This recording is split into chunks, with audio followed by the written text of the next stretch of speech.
जय हिंद साथियों, स्वागत है आपका self study classes Vishwamit Jain YouTube channel में। दोस्तों आज हम पढ़ने वाले हैं हिंदी साहित्य में द्विवेदी युग की टॉप 20 रचनाएं। ठीक है, इससे पहले दोस्तों हमने क्या किया कि आदिकाल, भक्तिकाल, रीतिकाल, भारतेंदु युग, है ना, इन सब की 20 रचनाएं याद कर ली। अब 20 रचनाएं हम द्विवेदी युग की याद करेंगे जो कि आपके एग्जाम में पूछी जाती हैं। अगर आप अभी तक व्हाट्सएप ग्रुप से नहीं जुड़े हैं तो 9098609291 इस नंबर से आपको व्हाट्सएप ग्रुप को ज्वाइन करना है दोस्तों, और आपको वीडियो को लाइक करना है और शेयर कर देना है। ठीक है, स्टार्ट करेंगे आज का ये वीडियो। और जो भी साथी चैनल के ज्वाइन मेंबर बनना चाहते हैं वो ज्वाइन मेंबर बन सकते हैं दोस्तों। आप मात्र 59 रुपये में ज्वाइन मेंबर बन सकते हैं सिल्वर प्लान खरीदकर, 159 में गोल्ड प्लान खरीदकर, और 299 में दोस्तों आप बन सकते हैं डायमंड प्लान खरीदकर। ठीक है, तो चैनल को सब्सक्राइब कर लेना और वीडियो को लाइक अवश्य करना है। स्टार्ट करेंगे आज का ये वीडियो। सबसे पहली जो आपकी रचना है, वैदेही वनवास और प्रिय प्रवास की रचनाकार कौन है? 2 सेकंड आपको दिए जाएंगे, आपको उत्तर कमेंट में लिखना है। और दोस्तों जब तक मैं आपको बता दूं कि वनवास किसको हुआ था, अयोध्या के राजा राम को हुआ था। किसको हुआ था? अयोध्या के राजा राम को वनवास हुआ था, है ना। तो अयोध्या से उपाध्याय आपका उत्तर होगा। और जब ये वनवास हुआ तो ये अपने प्रिय को लेकर प्रवास कर गए थे, वन को प्रवास कर गए थे, है ना। तो प्रिय को, तो प्रिय प्रवास, है ना। और अयोध्या के राजा किसको? राम को वनवास हुआ था। तो वैदेही वनवास हुआ था अयोध्या के राजा राम को, तो अयोध्या से उपाध्याय हरिऔध की रचना होगी। और ये प्रिय को ले गए थे तो प्रिय प्रवास भी इन्हीं की रचना होगी। ठीक है, अब दोस्तों याद रख लेना है ये दोनों ही रचना वैदेही वनवास और प्रिय प्रवास किसकी हैं? उपाध्याय हरिऔध जी की हैं। और प्रिय प्रवास ये हिंदी का खड़ी बोली का प्रथम महाकाव्य है। खड़ी बोली का प्रथम महाकाव्य माना जाता है प्रिय प्रवास। ठीक है, इसको याद रखेंगे। अगला है मिलन, पथिक, मानसी, स्वप्न की रचनाकार कौन है? तो रचनाकार कौन है दोस्तों? आपका बिल्कुल सही आंसर होगा, वो कौन होंगे? उत्तर आपका सही हो जाएगा दोस्तों, राम नरेश त्रिपाठी। कौन है? त्रिपाठी। यानी कि आपका जो विकल्प नंबर सी है वो बिल्कुल सही हो जाएगा। ठीक है, मिलन, पथिक, मानसी और स्वप्न, ये राम नरेश त्रिपाठी की चारों रचनाएं हैं। इनको याद कर लेना, इनका क्रम भी यही है दोस्तों। मिलन के पथ में मानसी का स्वप्न देखा, मिलन के पथ में मानसी, इनका क्रम भी सबसे पहले मिलन, फिर पथ, फिर मानसी और स्वप्न, इनका क्रमबद्ध भी कई बार पूछा जाता है। तो आपको याद रख लेना, मिलन के पथ में मानसी का स्वप्न देखा, ये राम नरेश त्रिपाठी की रचनाएं हैं, है ना। कैसे याद करोगे? मिलन के पथ में मानसी का स्वप्न देखा, ये राम नरेश त्रिपाठी जी की रचनाओं का एक ट्रिक हो जाएगी जो आपको याद रख लेना है। और ये रचनाएं त्रिपाठी जी की हैं। ठीक है, अगला है दोस्तों कृषक क्रंदन के रचनाकार कौन हैं? दोस्तों आपको पता है कि जब इस प्रकार से पानी नहीं गिरता तो कृषक क्या करता है? क्रंदन करता है। और क्रंदन इसका ईश्वर के पास गया। क्या? क्रंदन गया। तो क्रंदन गया, तो गया से गया प्रसाद शुक्ल स्नेही, क्रंदन गया तो गया प्रसाद शुक्ल स्नेही। तो कृषक का क्रंदन गया, तो गया प्रसाद शुक्ल स्नेही की रचनाकार जो है कृषक क्रंदन की रचनाकार हो जाएंगे। इस प्रकार से अब कभी भी आपकी रचना पूछेगी, बोली कृषक क्रंदन, तो आपको याद आएगा क्रंदन गया, तो गया प्रसाद शुक्ल स्नेही। अगला हिंडोला की रचनाकार कौन है दोस्तों? 4 विकल्प है, 4 में से आपको बताना है। और आपको पता है कि आपको याद कर लेना है जगन्नाथ का हिंडोला। जगन्नाथ का हिंडोला, यानी कि जो सी नंबर है वो बिल्कुल सही हो जाएगा, जगन्नाथ का हिंडोला। तो हिंडोला रचना और ये किसकी हो जाएगी? जगन्नाथ दास रत्नाकर। ये देखो चित्र में जगन्नाथ का हिंडोला, जगन्नाथ का हिंडोला। अब कभी भूलोगे आप? नहीं भूल पाओगे। जगन्नाथ का हिंडोला, बोले हिंडोला रचना किसकी है? बोले जगन्नाथ दास रत्नाकर, है ना। सी नंबर आपका बिल्कुल सही हो जाएगा। अगला है संपत्ति शास्त्र की रचनाकार कौन है? दोस्तों 4 विकल्प हैं, 4 में से चयन करना है। और आपको पता है अगर आप महावीर की भक्ति करोगे तो आपके पास संपत्ति की कमी नहीं रहेगी। किसकी भक्ति करोगे? महावीर भगवान की भक्ति करोगे तो आपके पास संपत्ति की क्या नहीं रहेगी, कमी नहीं रहेगी। तो महावीर से बनेगा आपका महावीर प्रसाद द्विवेदी। ठीक है, महावीर से क्या बनेगा? महावीर प्रसाद द्विवेदी। इस प्रकार से आपको याद रखना है। ठीक है, बोले महावीर की भक्ति करेंगे तो संपत्ति की कमी नहीं रहेगी। महावीर प्रसाद द्विवेदी, इनके नाम पर द्विवेदी योग का नाम पड़ा था। ठीक है, भारत भारती की रचनाकार कौन है दोस्तों? 4 विकल्प हैं भारत भारती। और आपको पता है कि हम भारत भारती की शरण में हैं। हम लोग क्या हैं? भारत भारती की, माँ भारती की शरण में है कि नहीं है? चित्र में देखो जरा, माँ भारती की शरण में है हम लोग, है ना, माँ भारती की शरण में। तो भारत भारती की शरण तो मैथिली शरण गुप्त, भारत भारती की शरण में है तो मैथिली शरण गुप्त, है ना, शरण गुप्त, मैथिली शरण गुप्त कि इसके रचनाकार हो जाएंगे, है ना। रस कलश के रचनाकार कौन है दोस्तों? रस कलश, ये देखो, रस का कलश औंधा दिया, औंध दिया, है ना, रस का कलश औंध दिया। तो रस कलश के रचनाकार कौन होंगे? औंध दिया तो हरिऔध, है ना। रस का कलश हरि के ऊपर औंध दिया, हरि मतलब भगवान, भगवान के ऊपर औंध दिया। तो रस कलश हरि के ऊपर औंध दिया, चित्र में देखो, हरि के ऊपर औंध दिया, है ना, औंध दिया ना, तो हरिऔध। रस कलश रचनाकार हरिऔध की है। ठीक है, अगला है काव्य मंजूषा के रचनाकार कौन है दोस्तों? 4 विकल्प हैं, 4 सेकंड में आप उत्तर बताएंगे। ट्रिक भी आपके सामने है कि महावीर का काव्य मंजूषा पढ़ती है। महावीर का काव्य कौन पढ़ती है? मंजूषा पढ़ती है। तो काव्य मंजूषा महावीर प्रसाद द्विवेदी, यानी डी नंबर आपका बिल्कुल सही हो जाएगा। अब महावीर का काव्य मंजूषा पढ़ती है, याद रखेंगे आप, महावीर का काव्य मंजूषा पढ़ती है ना। तो काव्य मंजूषा के रचनाकार जो होंगे वो महावीर प्रसाद द्विवेदी होंगे।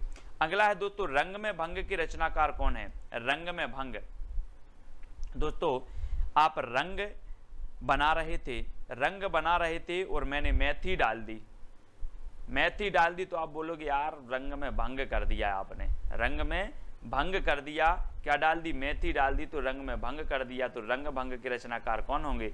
मेथी डाल दी तो मैथिली शरण गुप्त, रंग में भंग कर दिया मेथी डाल के, तो रंग में भंग ये रचना किसकी होगी? मैथिली शरण गुप्त की। अधिकांश लोगों को पता है, ये नंबर आपका बिल्कुल सही हो जाएगा।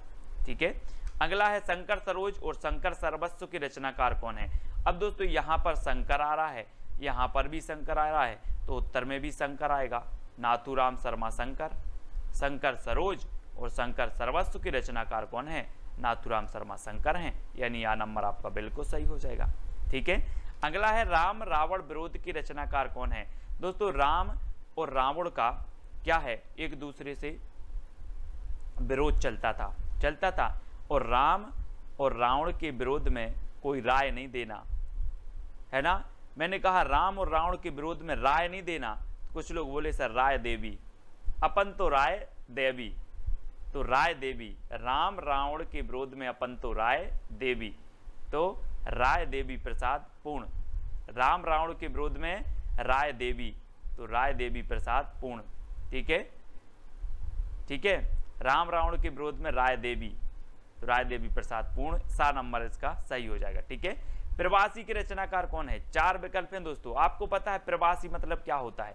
प्रवासी पक्षी नाम सुना होगा। प्रवासी पक्षी मौसम के अनुसार जहां भी उनके अनुकूल मौसम होता है वहां चले जाते हैं, मतलब यहां वहां भागते रहते हैं। वैसे ही प्रवासी यहां वहां भागते हैं, मतलब यहां वहां अपने लोचन से देखते रहते हैं, कहां मौका है कहां अच्छा है वहां भागते रहते हैं। तो कैसे देखते हैं? अपने लोचन से देखते हैं, लोचन से, प्रवासी लोचन से देखते हैं कि हमें किस ओर जाना है, कहां भागना है प्रवासी लोग। तो लोचन प्रसाद पांडे की रचना हो जाएगी प्रवासी। ठीक है, याद रख लेना। अगला है वीर बालक के रचनाकार कौन है? नाथूराम शर्मा शंकर, लोचन प्रसाद पांडे, राय देवी प्रसाद पूर्ण या फिर लाला भगवान दीन। और वीर बालक के जो रचनाकार हैं, आपको पता है दोस्तों कि जब भगवान का जन्म होता है तो वीर बालक के रूप में होता है। आपने देखा होगा, इतनी सारी लीलाएं देखी होंगी, है ना। कृष्ण की ही बात कर लो, कृष्ण जी का जन्म हुआ, भगवान का जन्म हुआ तो वीर बालक के रूप में हुआ। तो भगवान का जन्म होता है तो कैसे होता है, वीर बालक के रूप में। तो वीर बालक के रचनाकार कौन होंगे, लाला भगवान दीन। लाला भगवान दीन है ना, भगवान का जन्म वीर बालक के रूप में होता है, तो वीर बालक के रचनाकार लाला भगवान दीन।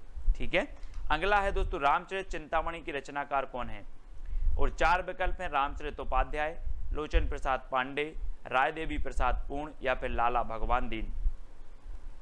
तो आपको पता है कि रामचरित चिंतामणि यानी कि ये जो रचना होगी वो किसकी होगी, रामचरित उपाध्याय की। रामचरित चिंतामणि की रचनाकार रामचरित उपाध्याय, यानी आपका 1 नंबर बिल्कुल सही हो जाता है। ठीक है, ए नंबर। नेक्स्ट है भारत गीत की रचनाकार कौन है दोस्तों, 4 विकल्प हैं। हमने भारत भारती पढ़ा था, किसका, भारत भारती, अपने मैत्री शरण गुप्त की रचना पढ़ी थी। ठीक है, और ये भारत गीत पूछा गया है, तो पाठक लोग क्या करते, भारत के गीत गाते हैं। पाठक भारत के गीत गाते हैं, कौन गाते हैं, पाठक। तो श्रीधर पाठक, तो पाठक भारत के गीत गाते हैं, तो भारत गीत के रचनाकार कौन होंगे, श्रीधर पाठक, यानी सा नंबर आपका बिल्कुल सही हो जाएगा, सा नंबर।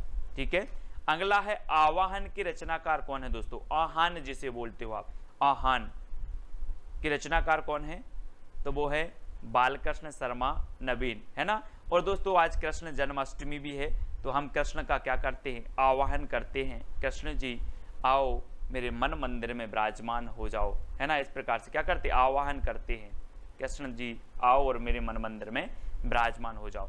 तो किसका आह्वान करते हैं हम, कृष्ण का, तो बालकृष्ण शर्मा नवीन की रचना कौन सी है, आवाहन, है ना, यानी बा नंबर आपका बिल्कुल सही हो जाएगा, बा नंबर।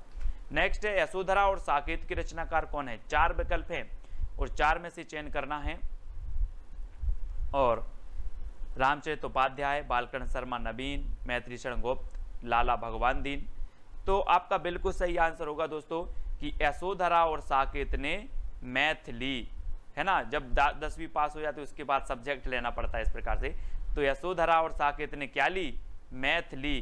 तो यशोधरा और साकेत की रचनाकार कौन होंगे, मैथिली शरण गुप्त, मैथिली शरण गुप्त। अब याद रख लेना, यशोधरा और साकेत ने मैथिली, यशोधरा और साकेत ने क्या ली, मैथिली, तो मैथिली शरण गुप्त की रचना होगी।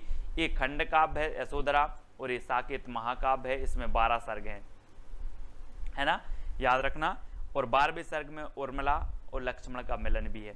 नेक्स्ट है स्वदेशी कुंडल की रचनाकार कौन है दोस्तों। अब अगर कोई कुंडल खरीदना है, किसी को मतलब सोने के कुंडल खरीदना है, तो अपन क्या करेंगे, स्वदेशी की राय दोगे कि चाइना की खरीदवा दोगे, स्वदेशी की राय देवी, स्वदेशी की राय देवी।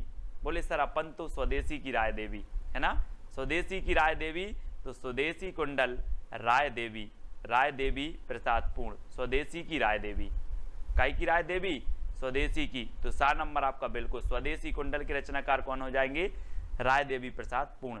बिकट भट्ट के रचनाकार कौन है दोस्तों, बिकट भट्ट, 4 विकल्प हैं और 4 में आपको याद रखना है कि रामचरित उपाध्याय की है, बालकृष्ण शर्मा नवीन की है, मैत्री शरण गुप्त की है या फिर लाला भगवान दीन की है। तो याद रख लेना है आपको, आपका सही उत्तर हो जाएगा मैत्री शरण गुप्त की। मैथिली का विकेट गिर गया, मैथिली का विकट गिर गया, मैथिली का दे देखो विकट गिर गया। तो बिकट भट्ट की रचनाकार कौन होंगे, बोले सर मैथिली का विकट गिर गया, विकट गिर गया तो मैथिली शरण गुप्त। ठीक है, विकट गिर गया और बिकट भट्ट मैथिली शरण गुप्त, है ना। अगला है उद्धव शतक और गंगा अवतरण की रचनाकार कौन है, रामचरित उपाध्याय, जगन्नाथ दास रत्नाकर, मैथिली शरण गुप्त या फिर लाला भगवान दीन। 4 विकल्प हैं, 4 में से आपको चयन करना है, वीडियो को लाइक करना है और आपको शेयर भी करना है। ठीक है, और आपका बिल्कुल सही आंसर होगा कि उद्धव शतक और गंगा अवतरण के रचनाकार हैं जगन्नाथ दास रत्नाकर। रत्नाकर ने गंगा अवतरण में शतक लगाया, रत्नाकर ने गंगा अवतरण में शतक लगाया, गंगा अवतरण से गंगा अवतरण शतक लगाया तो उद्धव शतक। ठीक है, रत्नाकर ने कब लगाया, गंगा अवतरण में शतक लगाया। ठीक है, ये चीज आपको याद रखनी है दोस्तों। और चैलेंज प्रश्न है, जकी किसका उपनाम है या जकी उपनाम से कौन लिखता था, ये चैलेंज प्रश्न है आपको। इसका उत्तर सभी लोगों को कमेंट में लिखना है। और दूसरा, मैथिली शरण का उपनाम क्या है ये भी आपको लिखना है। जगन्नाथ दास रत्नाकर का उपनाम क्या है ये भी आपको लिखना है। नागार्जुन का उपनाम क्या है, जयशंकर प्रसाद का उपनाम क्या है, ये चारों विकल्प के उत्तर आपको ही बतानी है, ठीक है। और ज्वाइन मेंबर का मैंने ग्रुप बना दिया है दोस्तों, जो भी साथी ज्वाइन मेंबर बनना चाहते हैं वो ज्वाइन मेंबर बन जाएं और मुझे पर्सनल मैसेज करें, उनको ज्वाइन मेंबर वाले ग्रुप में ऐड कर दिया जाएगा। और सभी लोग वीडियो को लाइक करें और शेयर करें साथियों, ठीक है। और ये चैलेंज प्रश्न है, इसका उत्तर आपको जरूर बताना है। और दोस्तों जो भी साथी व्हाट्सएप ग्रुप से नहीं जुड़े हैं वो 9098609291 इस नंबर पे आपको मैसेज करना है। आपको हिंदी साहित्य का ग्रुप अलग से बना है, नेट पीजीटी आदि एग्जामों का, उससे आपको जोड़ दिया जाएगा। और जिन्होंने सब्सक्राइब नहीं किया है वो सब्सक्राइब कर लें, वीडियो को लाइक और शेयर अवश्य करना है। आज की वीडियो के लिए बस इतना ही। कौन सी ट्रिक सबसे अच्छी लगी वो आप कमेंट में ज़रूर बताना। जय हिंद।